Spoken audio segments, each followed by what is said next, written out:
Bienvenue sur Boîte Magique, où nous nous penchons aujourd'hui sur des récits hors normes provenant de l'univers de la pêche.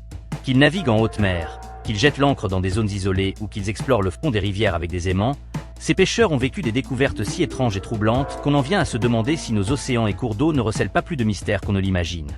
Dans cette vidéo, nous vous présentons 10 histoires marquantes. De la trouvaille d'un marin momifié dans son bateau, jusqu'à un curieux phénomène de pieds humains s'échouant sur les côtes, en passant par un requin cyclope ou des bombes de la Seconde Guerre mondiale. Il ne s'agit pas ici de simples légendes urbaines. La plupart de ces anecdotes ont été documentées, photographiées ou relayées par les autorités.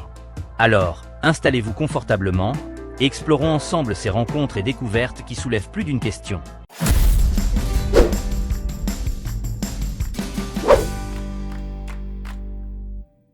Le marin momifié sur un voilier au large des Philippines. Le premier récit nous emmène dans les eaux tropicales des Philippines, où en 2016, un groupe de pêcheurs repère un voilier à la dérive. Les voiles sont en lambeaux, et le bateau semble désert. Pris d'un pressentiment, ils s'approchent, espérant secourir un éventuel naufragé. Quand ils montent à bord, le silence est total. Personne ne répond à leurs appels.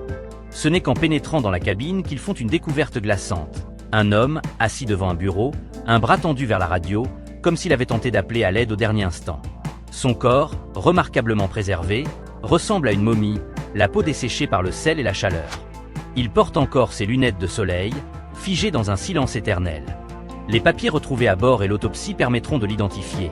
Il s'agit d'un marin allemand nommé Manfred Fritz Bajora, connu pour avoir sillonné les mers depuis des années, surtout depuis la mort de sa femme.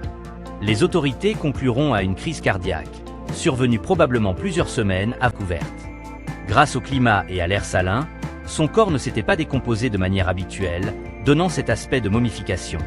Pour beaucoup de gens, l'idée de dériver seul, ainsi figé dans son dernier geste, est particulièrement dérangeante. Cela rappelle à quel point les marins solitaires peuvent se retrouver vulnérables, loin de tout secours. Le requin cyclope albinos.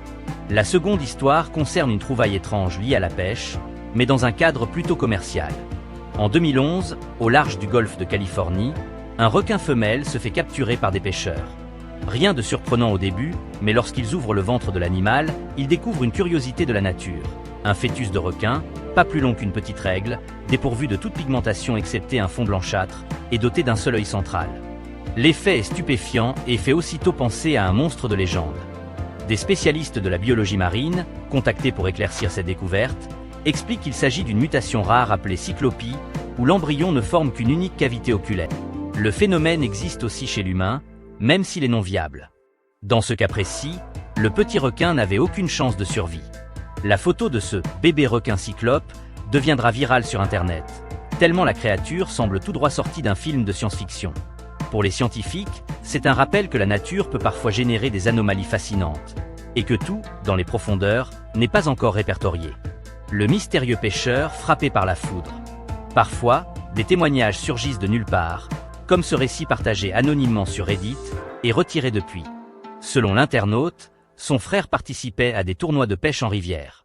Un jour, alors qu'il était accompagné de son père non loin d'un virage du fleuve, le temps se gâtait, annonçant un orage. Un individu, qu'il distinguait vaguement, s'est installé à plusieurs centaines de mètres, sans équipement particulier, hormis une longue canne en carbone. Subitement, un éclair fulgurant est tombé du ciel, frappant la tige conductrice. Un bruit sourd, un éclair blanc, et plus personne. Quand ils ont voulu porter secours à l'inconnu, il n'y avait plus la moindre trace d'un corps ni d'un homme blessé.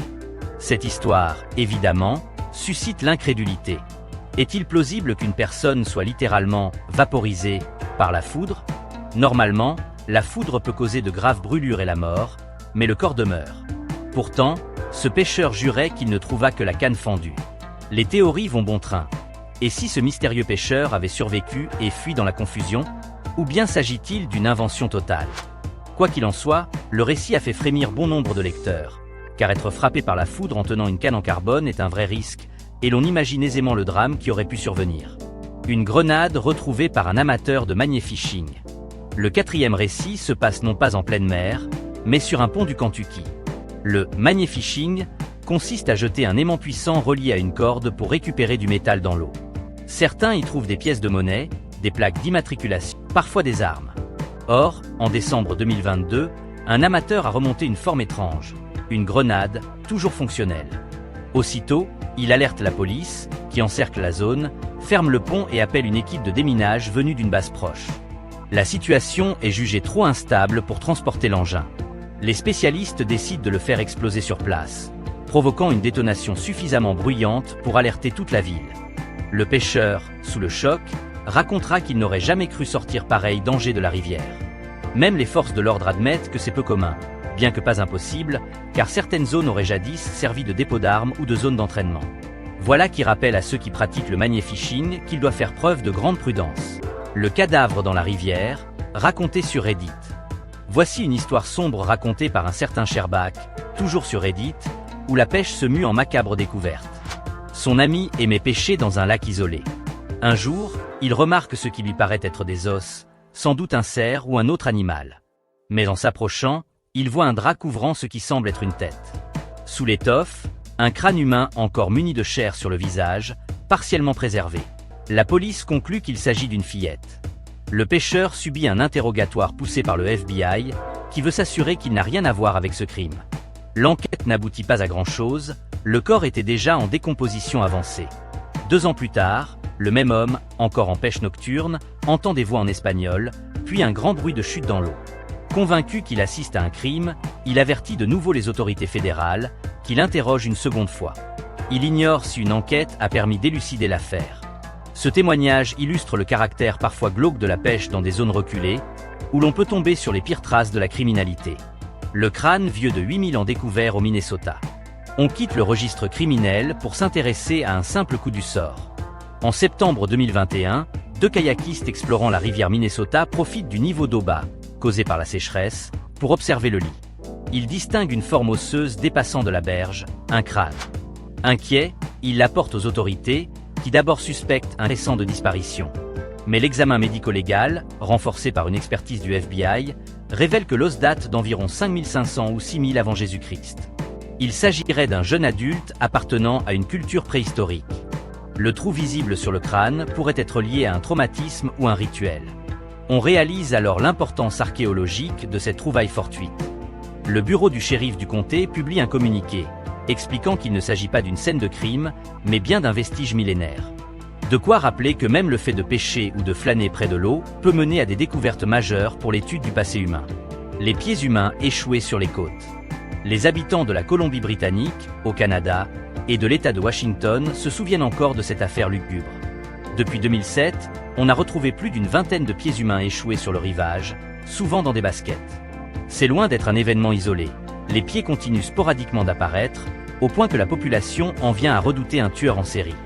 Pourtant, les autorités pensent que la plupart de ces pieds appartiennent à des personnes victimes d'accidents, de suicides ou de disparitions. Lorsque les corps se décomposent en mer, ils peuvent se séparer au niveau des articulations. Les baskets modernes, bourrées de matière flottante, amènent le pied à remonter à la surface et à dériver, puis le courant les dépose sur la plage. Les enquêteurs insistent sur le fait qu'il n'y a pas de signe de meurtre ou de trafic criminel dans la grande majorité des cas. Cela n'empêche pas un fort malaise. Imaginez se promener sur une plage et tomber sur une chaussure, avec un pied encore dedans, a de quoi glacer le sang. Les globsters, étranges masses de chair sur les côtes.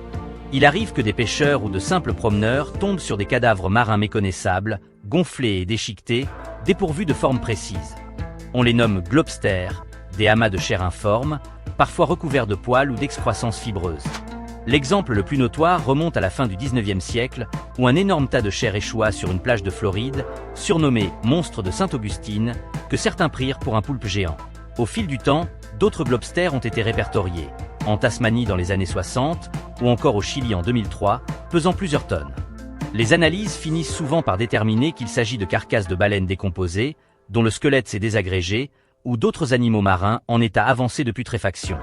Mais ces masses informes, parfois recouvertes de soi-disant poils, des fibres de collagène, continuent d'alimenter la légende qu'il existerait au fond des mers des créatures encore inconnues.